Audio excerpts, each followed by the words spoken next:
Good evening and welcome to Space Center Houston. My name is William Harris. I'm President and CEO, and I'd like to extend a warm welcome to those watching on live stream. So we're actually live broadcasting our program tonight on Facebook. And I want to let you all know that this upcoming week, you can actually go onto our website at spacecenter.org and see this program. It will be on that website for several weeks, and you can also see some of our past thought leader programs. Space Center Houston strives to create a community of problem solvers and fuel the STEM pathway to advance a science and engineering literate community and society. Through this series, we engage space exploration leaders in stimulating discussion and provide you with an opportunity to participate in that conversation. We're the official visitor center for NASA Johnson Space Center, and we're also a Smithsonian affiliate, which enables us to bring to the public current and historic information on space exploration and artifacts from the National Collection. The pre-programmed slides highlight but a few of our many programs and activities, so we invite you all to become involved. You could join as a member, and that would place you on our mailing list for invitations to future programs and activities and other fun behind-the-scenes experiences. We are a nonprofit organization, so your participation also supports our education programs and is tax deductible. So again, visit our website at spacecenter.org. Many of you may know that just this week, on October 1st, NASA celebrated its 60th birthday, which is really remarkable, and I think that deserves a round of applause. As you came into the theater tonight, you may have seen an art installation outside. That's something that we curated from NASA's collection, and you should really stop and take a look at it. It's quite extraordinary. There are works of art in that collection from Andy Warhol, Annie Leibovitz, Robert Rauschenberg, and a number of other well-known contemporary artists representing NASA and the space program. That exhibit will be up until January 7th of 2019. We're also counting down to the historic Apollo 11 mission to the moon in July of 2019. In celebration of this and many other achievements in space exploration, we're kicking off an exciting year of activities and programs. Of special note, on October 23rd, we'll hold a luncheon called To the Moon and Beyond at the Marriott Marquis in downtown Houston, where we will be celebrating Apollo flight director Gene Kranz and all his contributions to NASA and our community. He's been a real leader in helping us raise funds to restore the Apollo control room that we look forward to inaugurating in July of 2019. Gene will share his experiences and help us preserve this national historic landmark with the proceeds raised from that luncheon. So, this evening, I am thrilled to welcome Apollo astronaut and one of the most recent inductees into the National Aviation Hall of Fame, Walt Cunningham. Scientist, veteran, astronaut, businessman, author, Walt has done it all. Among Walt's many accomplishments, he is most well known for being NASA's second civilian astronaut, serving as a fighter pilot with the rank of colonel in the U.S. Marine Corps, authoring the All-American Boys, hosting Liftoff to Logic, a radio talk show, and for his contributions as a physicist, lecturer, entrepreneur, and venture capitalist. So again, Walt, congratulations on your induction into the National Aviation Hall of Fame just a couple of weeks ago.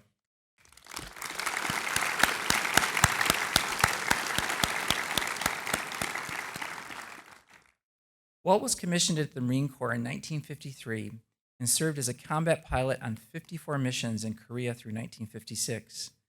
His background prepared him for the historic Apollo 7 mission that helped NASA gain the confidence to go to the moon. Walt was commissioned into the Marine Corps in 1953. I'm sorry, I just read that. I apologize. On October 11th, 1968, 50 years ago next week, Walt flew aboard the Apollo program's first crewed mission to space aboard Apollo 7.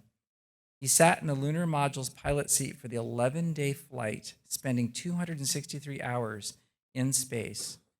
Prior to his historic flight, he had been listed as the backup lunar module pilot for the tragic Apollo 1 mission. He went on to serve as the chief of the Skylab branch of the Flight Crew Directorate at NASA Johnson Space Center, and then has gone on to become a successful businessman and author, serving as director for many public and private companies. Walt devotes time to speaking both as a lecturer and a radio talk show host. Tonight, he will make a presentation on the golden age of spaceflight. Following that, we'll have time for a conversation and allow our guests, all of you, to ask questions. We ask that you email your questions to thoughtleaders@spacecenter.org. We'll also put that up on the screen following Walt's presentation. And we will then have someone repeat your questions into a microphone so that it can be broadcasted through our Facebook Live site. So again, please join me in welcoming Walt Cunningham. You're welcome. And the dancer is right here. And just put that in right. Okay. See if I can remember how to work this. Actually, he could have just introduced me as an ancient astronaut. I wouldn't be too surprised to find out I'm the oldest one here in this room. Excuse me, and I may make a mistake on this machine, we'll see. Let me first ask, how many of you here have personal memories of back during the time of Apollo? Can I see the hands? Personal memories from there. That's surprising. I was a little bit surprised at that. When Apollo is mentioned today, the public recalls very quickly Apollo 11. Of course, nobody's ever going to forget that one. And maybe Apollo 8, because they're the first ones to go around the moon. And sometimes Apollo 13, because they made that movie, for about Apollo 13. But I can tell you this, they rarely recall Apollo 7 and Apollo 9. Those were test missions, actually. Excuse me. And we stayed in Earth orbit, so that's probably why they don't think much about it back in those days. And both of those test missions played a critical role in the most historic achievement in our nation's history. That's landing a man on the moon. For space enthusiasts, and we still have a fair number of space enthusiasts, but for space enthusiasts, the good old days was the time of Apollo, the golden age of spaceflight. The Apollo program, it really was more than just missions. And today I will speak both on missions and on factors that I think helped make Apollo great. Motivation, attitude, and some inspirational factors. But some of those, I have to admit, only became apparent to me as I got older. So also, when I get through, I encourage you to ask questions. Any aspect, I'll try to answer the best I can. And I will see if we can make this thing work right.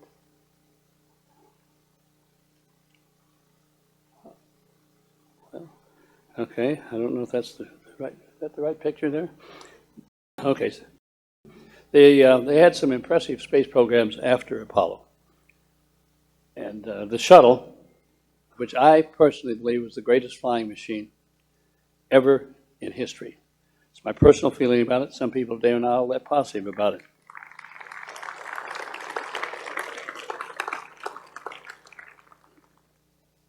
The International Space Station. Well, the International Space Station is still the most impressive manned satellite ever. And it probably will be for a number of years longer, too. But with more space science today than ever before, why is space not a bigger factor in today's society? What has changed? Well, our society is changing. Apollo was a story of exploration and adventure. My generation had the opportunity and the courage to look around the moon and to reach for the stars. We didn't shy away from the unknown, and we were willing to take a risk. We were exploring the next frontier. Today, the entire world takes pride in man's greatest adventure. And some of you might ask, what is an adventure? Well, in December of 1994, a Frenchman by the name of Delage, he held a press conference to announce that he was going to swim across the Atlantic by himself. When he was asked why, he said, because it is an adventure. And then he explained. To be an adventure, you must satisfy three conditions. Must advance human knowledge, must have the real risk of dying, and it must have an uncertain outcome. Well, that was the Apollo program to land a man on the moon. Monsieur Delage, he never made it across the Atlantic by himself, but in 1998, about 4 years later, another Frenchman by the name of Lecomte, he actually swam the Atlantic.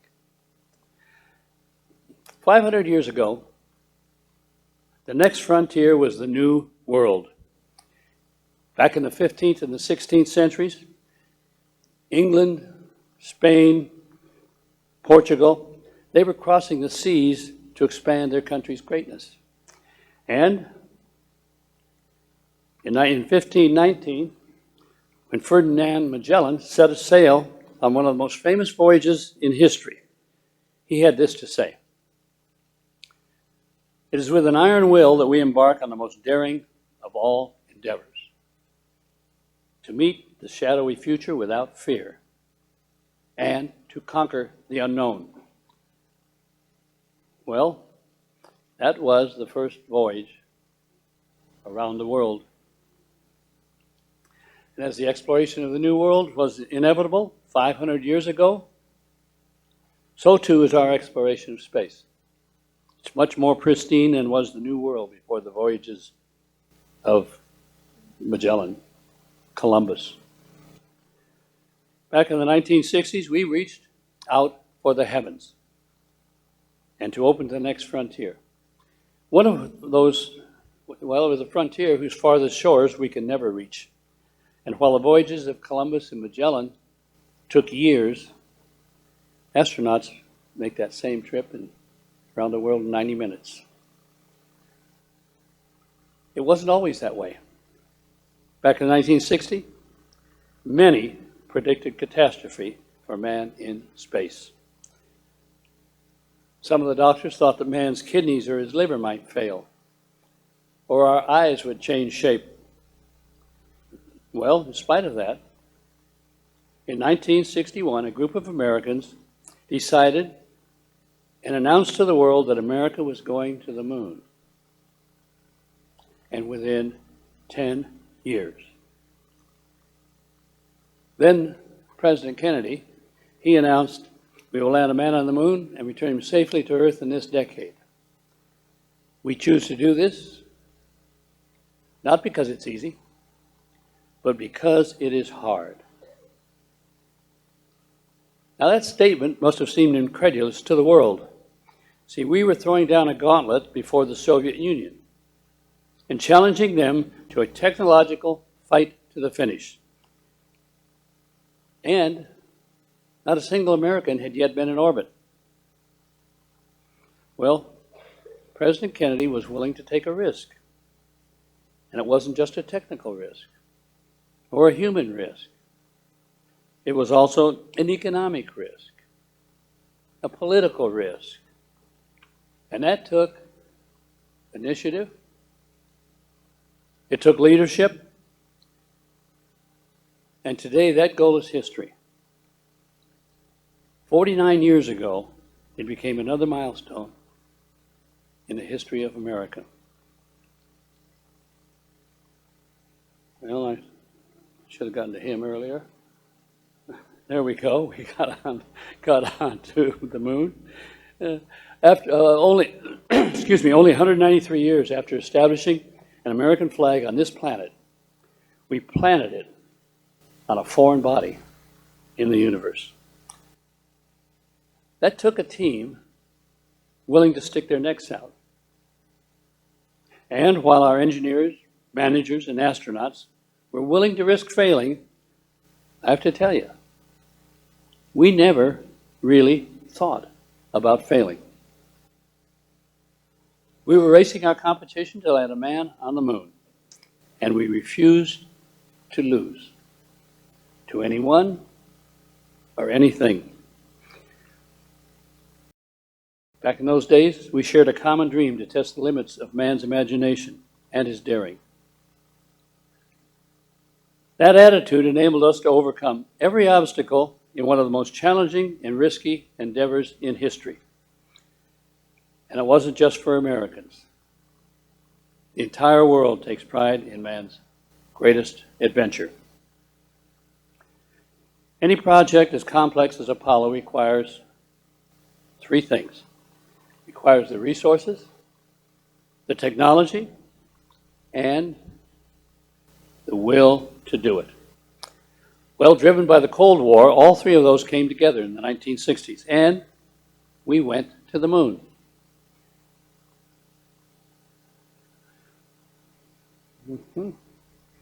Well, a little later than that too. That's on the moon.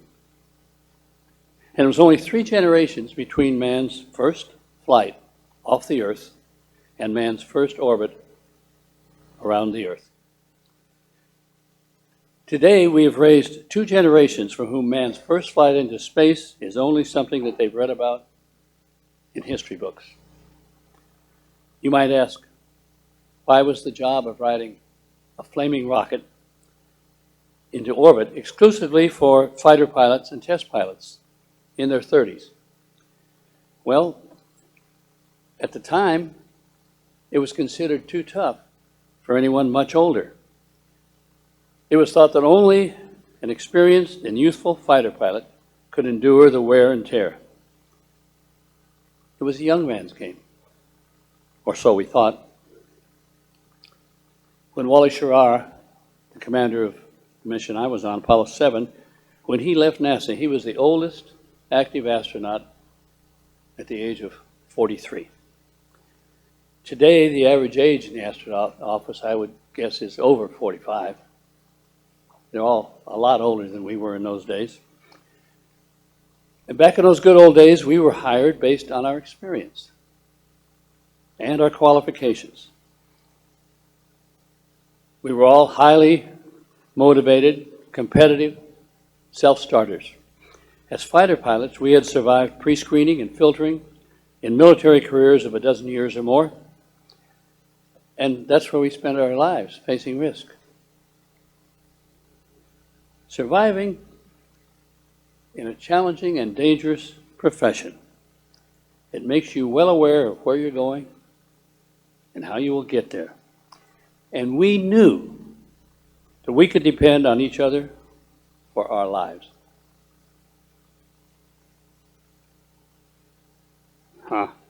Okay. So how did I become one of the first 30 astronauts?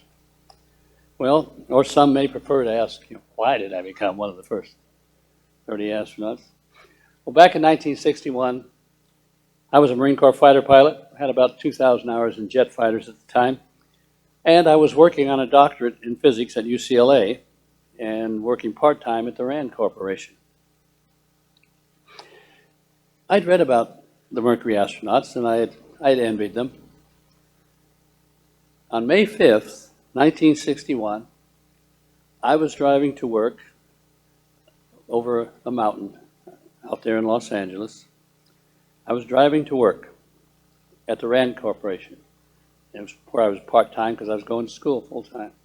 It was a little before 7 a.m. Driving over the hill, Santa Monica Mountains, going into the RAND Corporation, I was listening on the radio, and it was the countdown for Alan Shepard, his first Mercury launch. We got down to the last 5 minutes. I couldn't even drive anymore. I pulled over and parked at the side of the road. Countdown, 3, 2, 1, liftoff.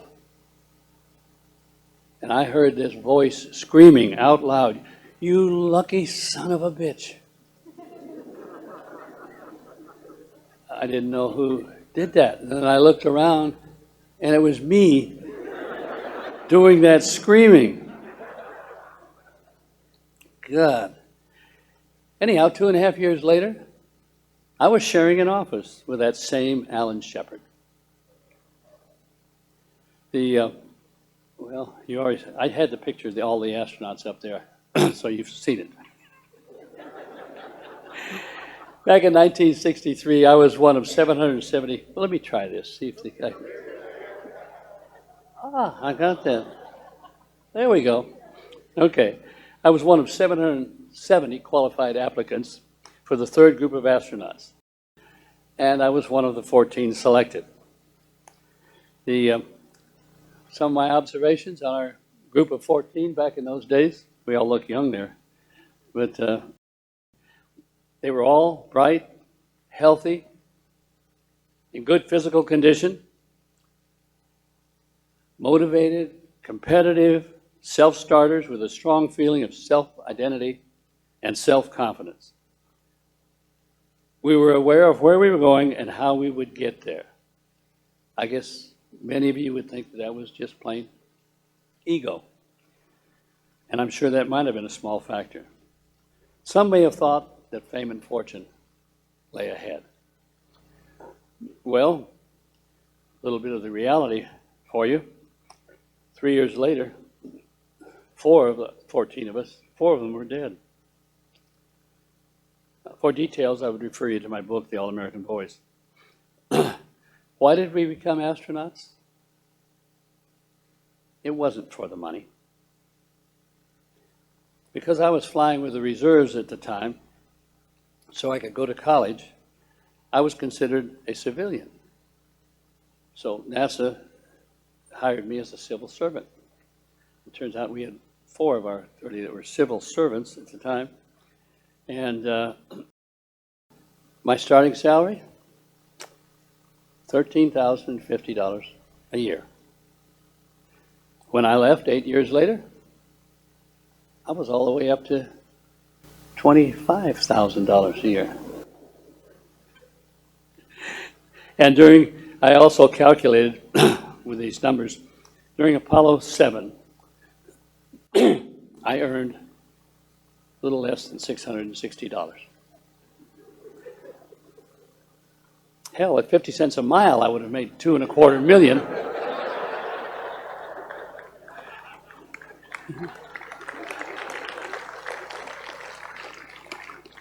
And this will really shock you.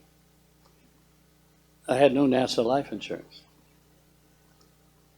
They were renewing the life insurance for the agency at the time.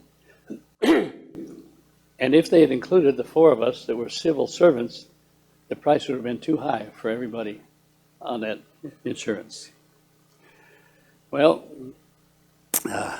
overall, I can tell you this. It was one of the world's greatest jobs ever. Back in the 60s and 70s, the 60s and 70s, those was the golden age of manned spaceflight.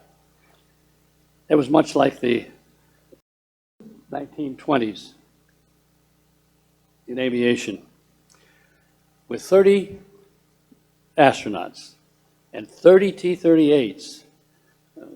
We thought of it as kind of the last great flying club. We loved flying airplanes. We loved riding rockets.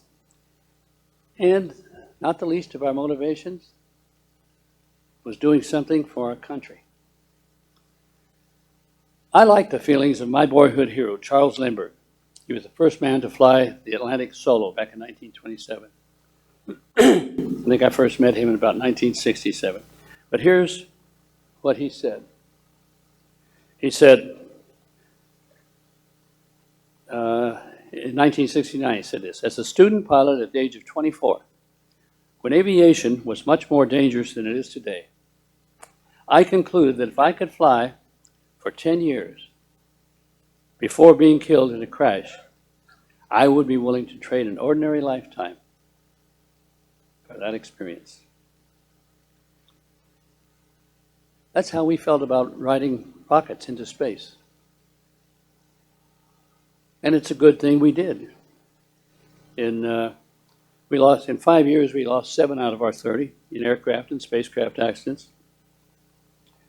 And in the 50 years since that time, excuse me, we've only lost 13 more of our 30 at that time. So the the most noteworthy launch, of course, loss, of course, was the Apollo 1 fire. Well, the most, 3 good men paid the price of progress, right there. And I lost 3 good friends, Gus Grissom, Ed White, and Roger Chaffee. The precise cause actually is still unknown to this day, but I personally believe that some overconfidence on our part, as flight crews, was a factor in that. Shira, Isley, and I had spent 8 months as the prime crew of Apollo 2. I'd be surprised if anybody here has ever heard of Apollo 2, except right down here in the front row. We have the man that was really made us a success. Okay. We spent a lot of time out at the manufacturer's plant, North American, out in Los Angeles at the time. We were working on the design, the manufacturing, and the testing of all the systems as they were being developed. That's a far cry from what you see today. People get selected, they get in there, and they go fly what they've got. And as the schedule kept slipping from all those changes that we would end up making, Apollo 2 was canceled. When that happened, Wally, Don, and I, we became the backup crew for Apollo 1. Well, 3 months later, the Apollo 1 crew died in that fire on the pad.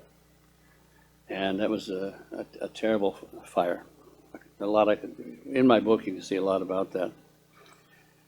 So 3 weeks after that, we became the prime crew on the first manned Apollo mission, and it was named Apollo 7. Well, this is the prime crew and the backup crew for Apollo 1. The 21 months later, after about 1,040 changes that we made after the Apollo 1 fire, Apollo 7 was like the mythical phoenix. It was rising from the ashes of the Apollo 1 fire. And some of those changes, 1,000 changes, were very critical to the operation of the spacecraft. Others, since we had that delay, we were able to get some changes that made us feel better operationally inside that spacecraft. So Apollo 7 was an ambitious effort to make up for lost time. And it planned 11 days to test all of the propulsion systems, the spacecraft systems, the docking and rendezvous maneuvers, the ground systems, and many other things at that time.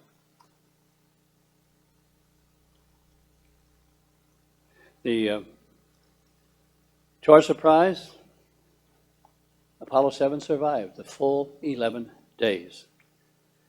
And things were going so well on our schedule, they had added 4 additional objectives to the mission while we were up there. And to our surprise, I got to point out first, I took that picture, and it was about, I think it was 3 hours after liftoff, and there's where we lifted off from, right down there, Cape Canaveral. You can see it down there. So, to this day, Apollo 7 is still the longest, the most ambitious, the most successful first test flight of any new flying machine ever. My personal feeling about it is I thought it was an amazingly good spacecraft. And oh yes, I forgot to say, surprise for you, we also had the first television from space. Pretty lousy camera. That's about the best we could get. I think they've now cleaned up some of that stuff. But we found out when we got back, we got an Emmy.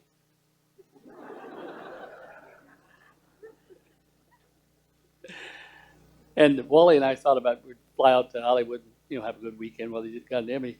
NASA wouldn't let us do that.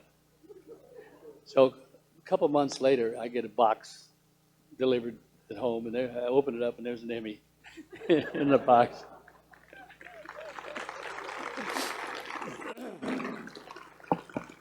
It's been standing up in our house now for, my God, 50 years next week. And every once in a while, somebody might see it and ask about it, but nobody pays any attention to that thing. And we didn't pay attention either. We had no idea about that. I am frequently asked, though, were you afraid? Afraid of the mission? No. The only fear that I recall was the fear of failure. And I think each member of our team had the same thought. If this mission fails, it won't fail because of me. We weren't afraid of accepting the challenge, but having accepted it, we were afraid of being found lacking by our peers.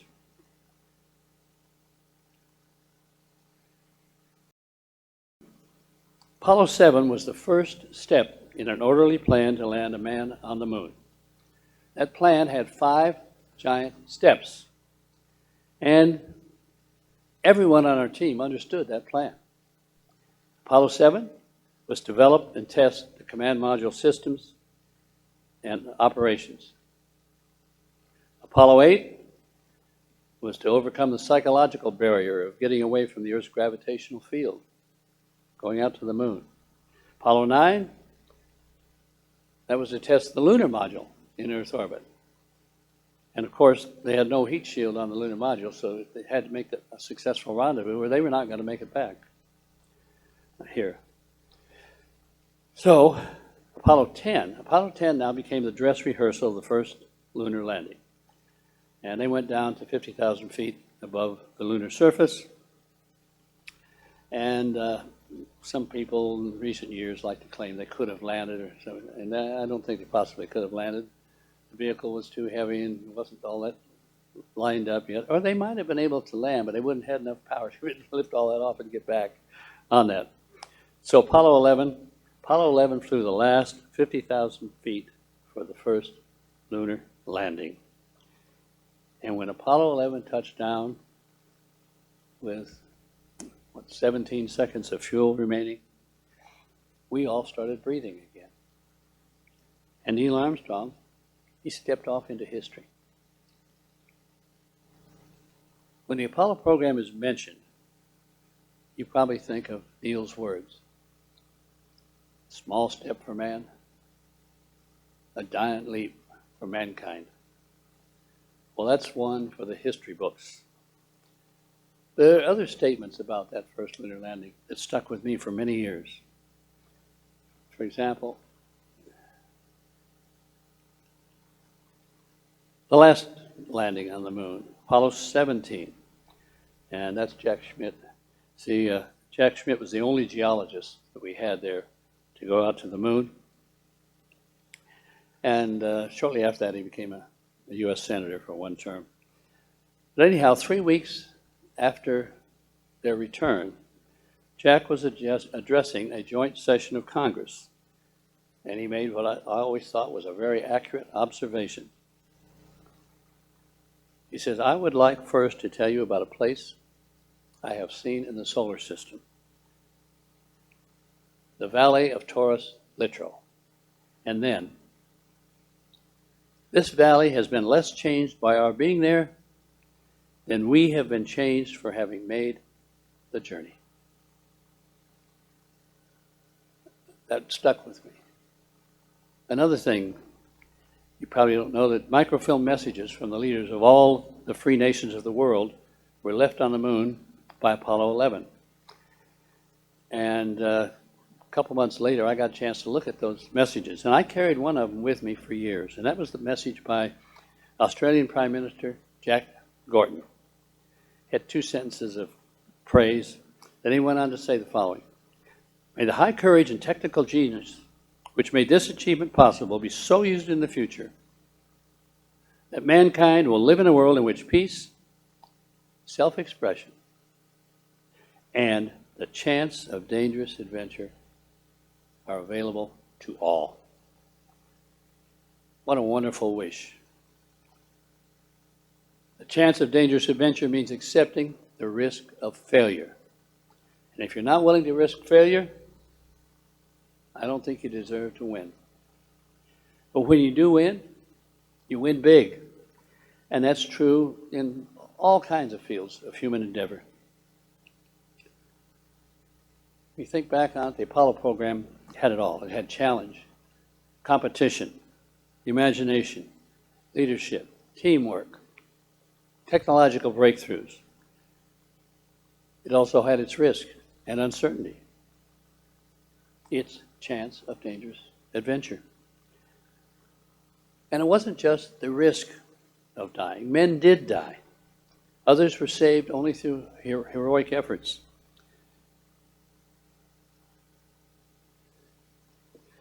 All of the Apollo missions returned to Earth, and we had 6 landings on the moon, 12 men walked on the moon. We advanced man's knowledge in dozens of fields of endeavor, and each mission was uncertain until splashdown. That certainly met Monsieur Delage's definition of an adventure. Well, see if we can go back. Okay, that was Monsieur Delage's definition of an adventure. Okay. The world saw this as a technical achievement by men who work and think like machines. But we were not computers or robots. We were warm, feeling, emotional, committed individuals. And 500 years from now, only one event of the 20th century will stand the test of time. Man on the moon. That was the most spiritually uplifting event in our lifetime. See, for a brief period during the time of Apollo, our society felt good about itself again. We felt together. We felt supreme in our ability to accomplish anything that we set our minds to. It was an adventure that expanded the envelope of human experience and proudly proclaimed to the world that we accepted no limits on what we could accomplish. As astronauts, we were at the tip of that spear, and we got the glory. But the success of the Apollo program was due to the collective effort of about 400,000 members of a team in government and private industry. Against enormous odds with the whole world watching, a group of engineers, scientists, and managers accepted a challenge and took the risks. That picture is that's Wally and I visiting the contractor out there shortly after we got back. And you just see some of the workers, but there were workers all over the country. Commercial spin-offs from the technologies developed to make it possible are providing a financial return even today.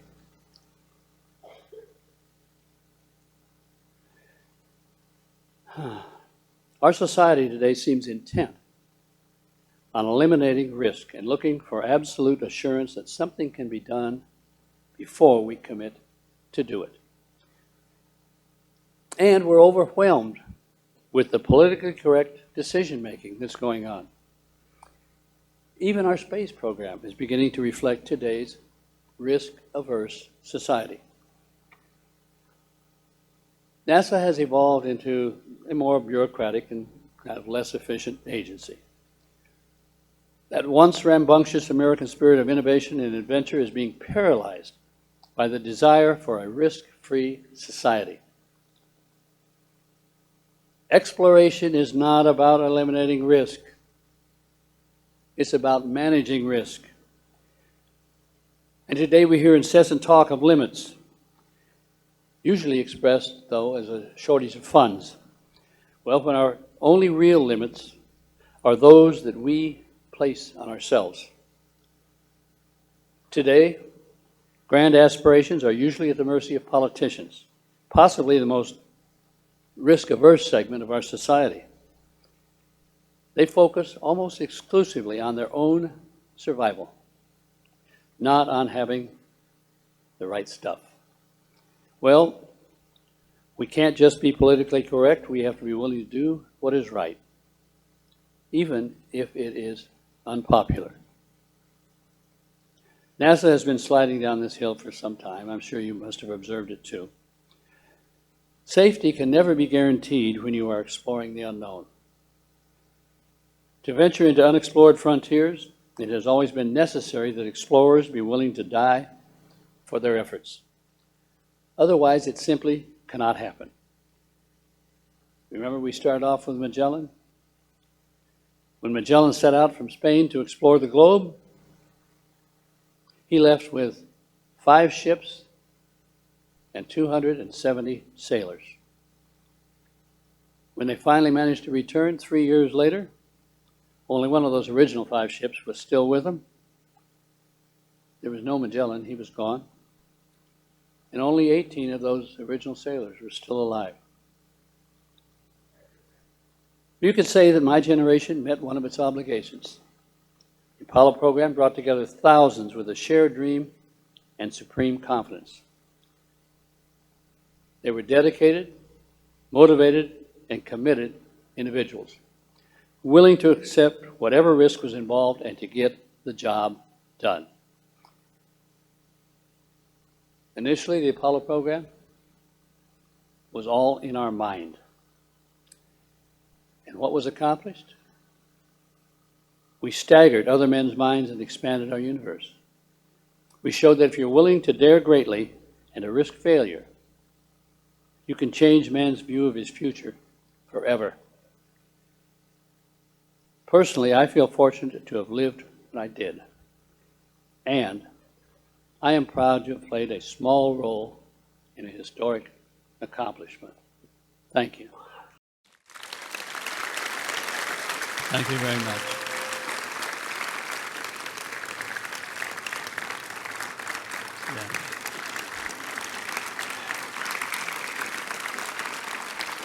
Yeah. You can all sit.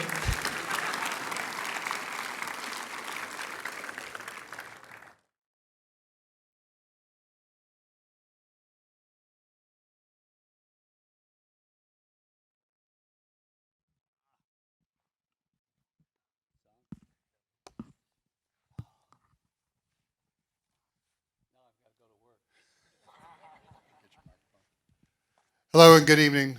Tracy Lamb, Chief Operating Officer here at Space Center Houston. Walt, what a fantastic talk. That was very thought-provoking. Thank you for your service to our country. Thank you for your sacrifice.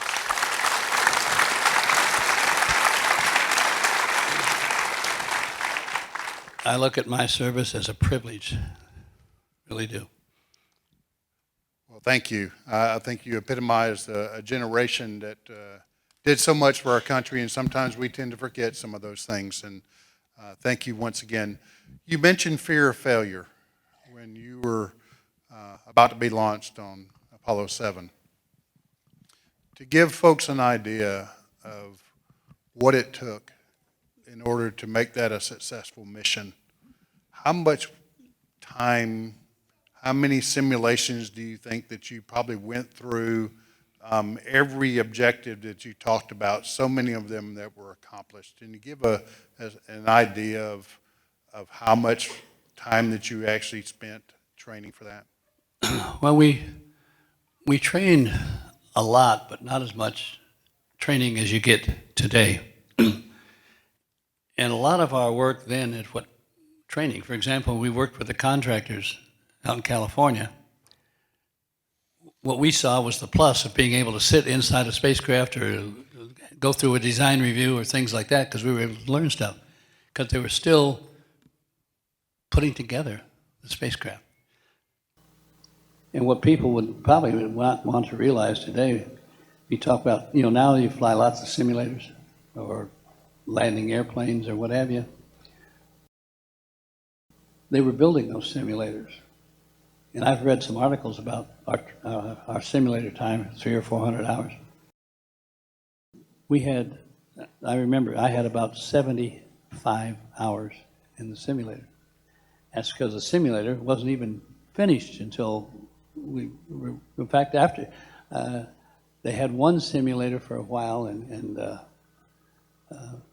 first Apollo 1 crew was working on it. We eventually got around to it, but that's not a lot of simulator time. But we felt, rightly or wrongly, we felt capable and competent, because in those days, everybody was a fighter pilot, or most of them even were test pilots, and you focus on your ability to become proficient at whatever it is you have to do, even if it's just flying an airplane from here to Los Angeles or down to the Cape. But if it has to do with launch and that, you've got to end up feeling very capable and competent about it. You don't ignore the fact that there are some things that could happen, but the things that can happen, the only thing that really hangs out there are those that you can't do anything about. And our psychological attitude in those days, rightly or wrongly, we felt like we could handle almost everything. That's great. So the phrase "test like you fly" comes to mind when talking about preparing for future missions. Yeah, but I'm not talking about that mechanically. I'm talking about the attitude that you have. And they've got some great fighter pilots today, but they're learning a lot of different things. They have to be very, very proficient with electronics. Yeah. I sit in an airplane today and somebody lets me fly. I have to look for the needle ball and things like that, because there's no way I can control all those screens out there. Do you have a favorite story or a favorite memory that stands with you that you recall often that makes you think about either those times or some of the most challenging times during that era? Well, I don't spend time thinking back on that, but as I get older, and I'm probably the oldest one here in this room, as I get older, I feel more and more appreciative of the opportunity I had to participate in this. Most of the time they were fair. There were some times when I don't think they were necessarily fair to me about things, but I still feel fortunate to have been there when I did. And incidentally, I felt like I was really capable. No doubt. You definitely have proven that. So thinking back, when you were at NASA for just a relatively short period of time and then went on from there. So, and had a fantastic career doing lots of other things, and just you made your mark, and now you're in the industry and had a great education as well. So is there other facets that come to mind for you for some highlights from that time? Yes, and I feel like I was 31 when I joined NASA, and those previous 31 years all helped me at NASA. And then when I left NASA, the time at NASA was helping me a lot too, because I was allowed to think more freely and participate in a lot of things. But I was in the last year of my doctorate in physics when I got selected. And they had a doctoral committee that they kept on me for about 10 years. When I left NASA, it was no big choice at all for me. I went off to Harvard Graduate School of Business instead of back to UCLA. And I thought that made good sense. Eventually I ended up raising my own. I ran a couple different operations, but then I ended up raising my own venture capital fund. And that world is totally different today from what it was then. I remember I had one partner. It took us 2 years to raise $19 million. But it was good. It was a good experience. It was a good life. And I think that I probably would not even have been able to do that had I not had the time at NASA and they were willing to work with me. Can you recall any particular situation that if you went back that you may have changed what you did or the circumstance? There's no question. There's a lot of things that didn't work out as high as I would have thought. Even with my venture capital fund, some of the deals that I ended up very reluctantly investing in, but turned out they were totally stupid things to have done. And now that I'm smarter, I can look back on it. But I think that the venture capital industry, I think, is a very good place for people to get a lot of experience. I'm just amazed now that there are a lot of people that go to work in a venture capital fund out of college. And I think I was 45 or something like that when we started doing mine. The sole thing that I really think is, I'd like to encourage people to do, and I talk to them, to the kids also, not young kids, but I will tell them that, but when they're old enough to start thinking for themselves, be willing to stick your neck out. Be willing to take a risk. There's going to be winners and losers. And sometimes the losing can turn into a real plus because it teaches you how to turn that into a success next time. So I personally get kind of blah about our society that everybody is supposed to have the same position. Everybody is equal in everything. I think all we need to do is have equal opportunity and let the individuals, there's going to be winners and losers, in my opinion. All right, well, thank you. I know we've got several questions from the audience tonight, and we've been taking some of those in already, and so I'd like to ask Chance to read some of those off, have you respond. Yep, we have quite a few questions, and so first one comes from Haas, and he wants to know, how did your early experiences as a Capcom help you prepare for the Apollo 7? Well, I only spent a brief amount of time as a Capcom. I spent a fair amount of time in mission control. Incidentally, we have a mission controller right here that was critical for our mission. Hey, thank you, you're still critical to me.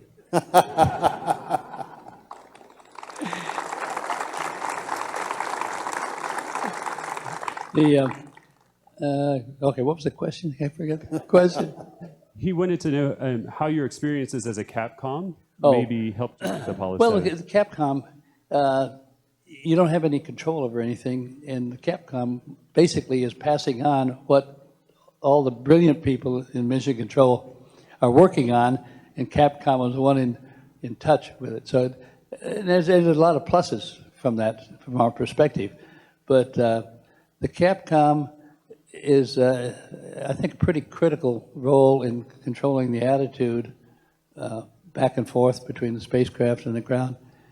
Sometimes they're not too successful if they're going against Wally Schirra or somebody like that.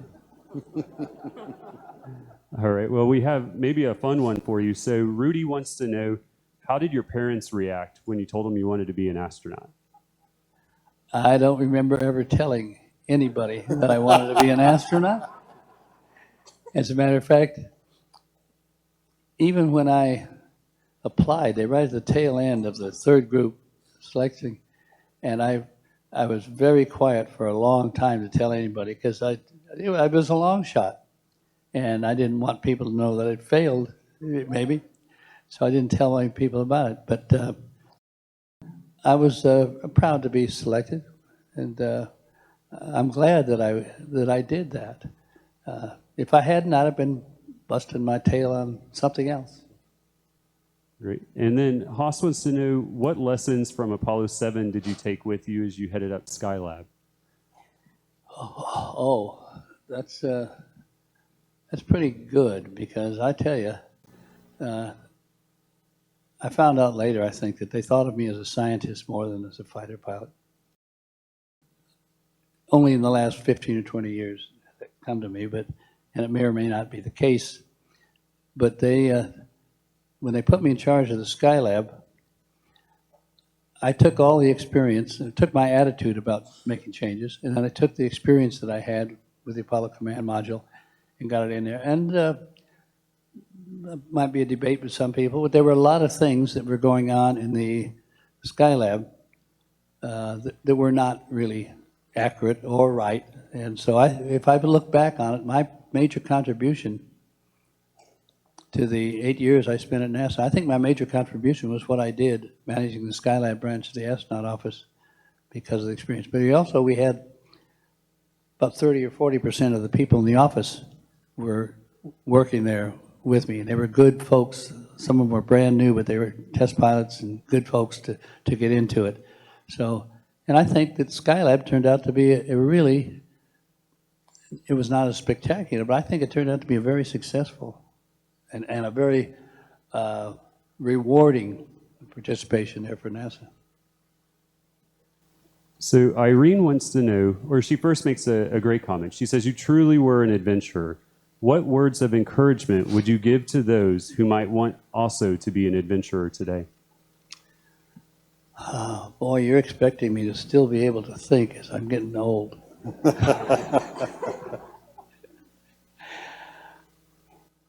I think that as an individual,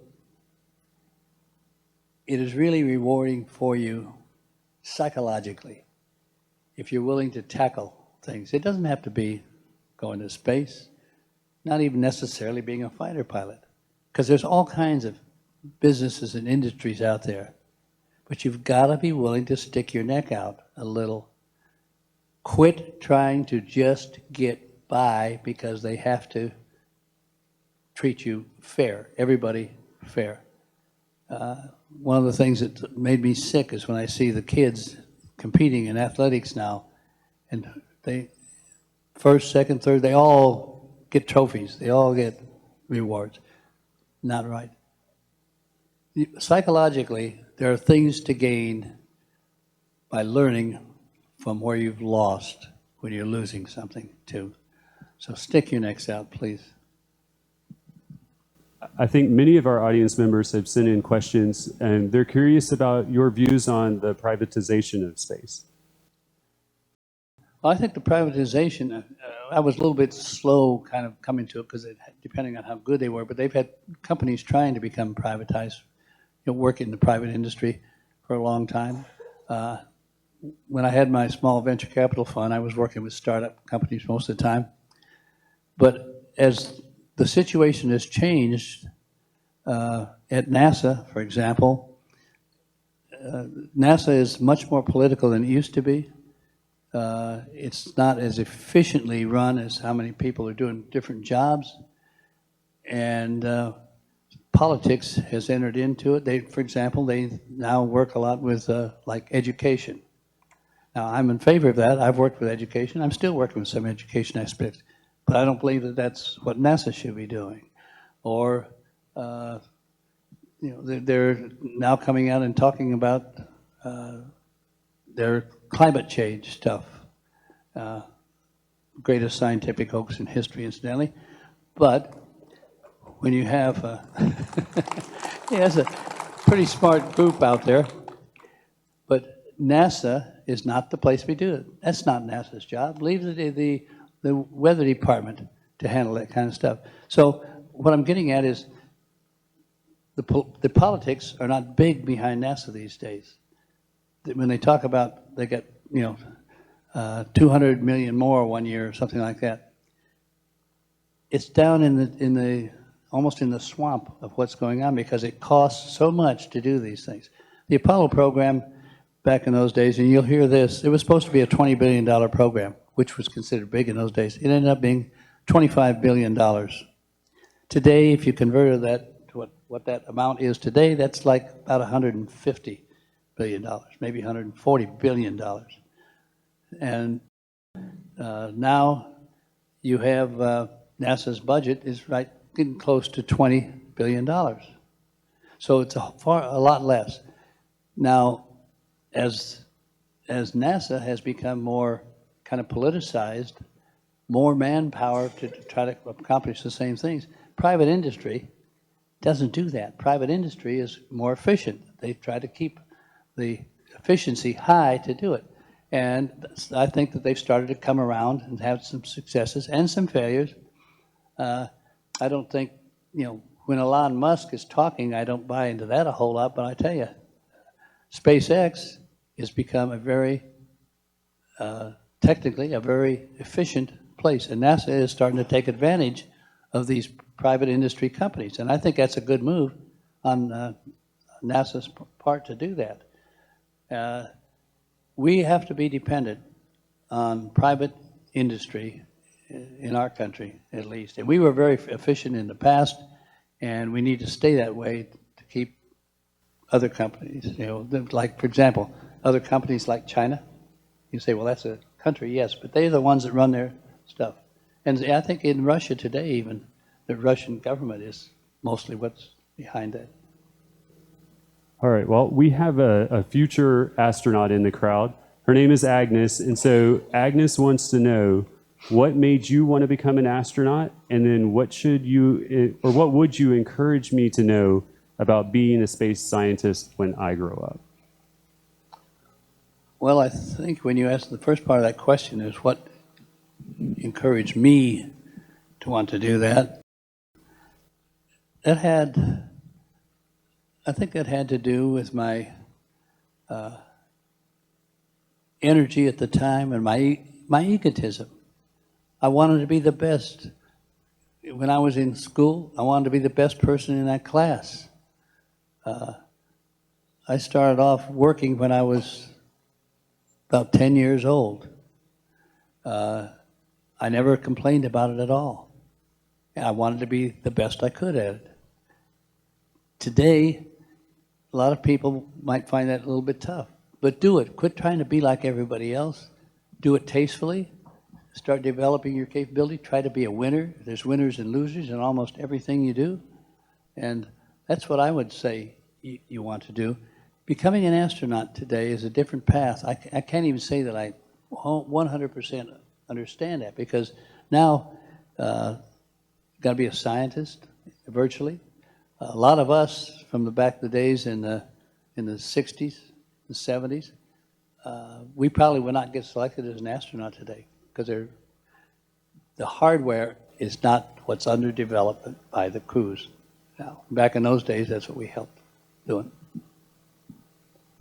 And I think we have one last one that's a really great one. It's what's our next Apollo? God only knows. What's our next Apollo? Do you know? I can't say. For example, Elon Musk is talking about, I think the ad that I saw had 1,000 people heading out to Mars in 2024. Well, I think all that's ridiculous. I don't think that we see realistically talking in the papers today about what we really have to overcome out in the physical world to go to Mars. And eventually, we will get there, because that is the next frontier. We've just stuck our foot into it barely, going to the moon. And they talk about doing a lot of amazing things on the moon too, which I'm sorry, I haven't bought into going there and creating fuel or doing things like this to use to go on. But there's a lot of things that we could do. If we go back to the moon, we ought to be willing to set up a facility there like we used to. Remember when we first went to the North Pole or the South Pole, when we ended up setting up operations there, and you benefit out of it. We can do that. Also, we've seen an amazing development in unmanned exploration. I think that the unmanned exploration on Mars has been amazing. And so we should be interested in doing that, because what it will do for our technology, because we're still using the technology we developed when we went to the moon. But to talk about doing it because, you know, our planet's going to be gone one of these days, so we need to have another planet we can move to. I personally think that's kind of ridiculous to think that's a good objective to it. So I think we need to be reaching out, and I think our next step should be establishing a permanent residence on the moon, and develop what scientific skills we can out of it. And then eventually, some of you might be young enough to live to when we might go to Mars. Thank you very much. That's the best answers I got.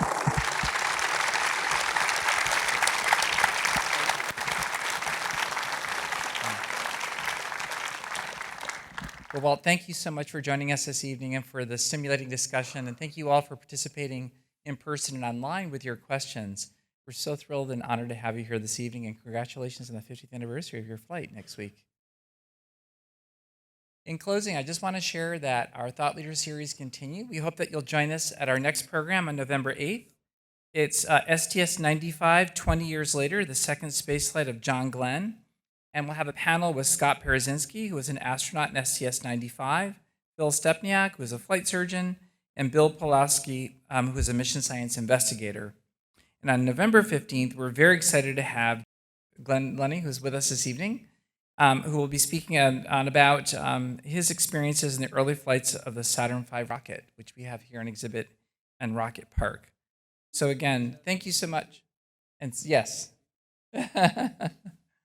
Thank you again for joining us this evening, and have a great rest of the evening. We look forward to seeing you at a future program.